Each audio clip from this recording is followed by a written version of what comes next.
Assalamualaikum warahmatullahi wabarakatuh. Murid-muridku kelas 12 IPA. Kali ini kita akan belajar tentang metabolisme. Apa itu? Kompetensi dasarnya adalah menjelaskan proses metabolisme sebagai reaksi enzimatis dalam makhluk hidup. Nah, jadi definisi metabolisme itu adalah keseluruhan reaksi kimia berupa reaksi enzimatif yang berlangsung dalam organisme atau makhluk hidup. Kenapa disebut reaksi enzimatis? Karena metabolisme selalu menggunakan katalisator yaitu berupa enzim. Nah, karena ini merupakan reaksi enzimatis, kita mulai dulu belajar tentang enzim. Baik, Ananda, kita akan mulai tentang struktur enzim yang pertama, yaitu ini gambar enzimnya nih, itu kan. Terus dulu nih enzimnya. Strukturnya, ini dia. Ada bagian yang tempat melekatnya substrat. Nah, ini tempat melekat substrat nih. Ini disebut dengan sisi aktif.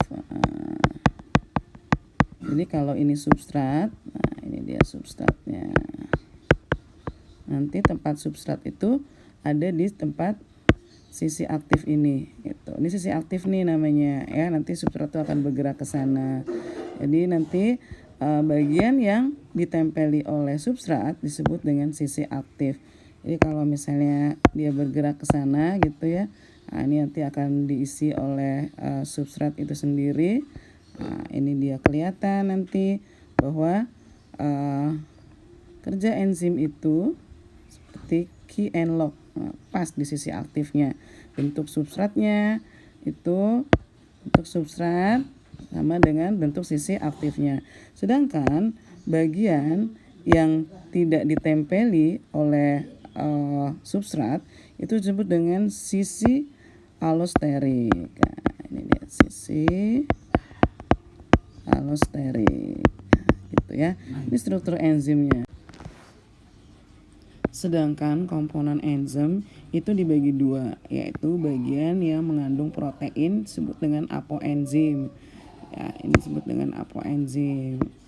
Sedangkan bagian yang tidak mengandung protein atau non protein disebut dengan kofaktor.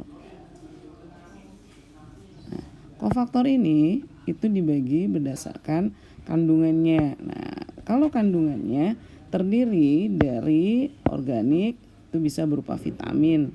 Sedangkan kalau berupa anorganik itu berisi mineral, bisa kalsium, zinc atau besi. Nah, ini dia ya. Jadi kofaktor itu dibagi juga berdasarkan lamanya menempel di enzim. Nah, ini dia. Jadi kalau dia menempel permanen itu disebut juga prostetik. Tapi kalau dia nempelnya tuh ya sewaktu-waktu, itu contohnya pada koenzim. Jadi kofaktor itu kandungannya berupa organik dan anorganik. Dan sedangkan kalau dibagi lamanya menempel di enzim yaitu permanen dan temporal. Ananda, apa enzim yang ditempeli oleh kofaktor, maka enzim ini menjadi sangat aktif. Nah, disebut dengan holoenzim. Nah, ini dia. Jadi holoenzim itu adalah enzim yang sangat aktif karena mengandung apoenzim dan kofaktor. Ini dia, ya.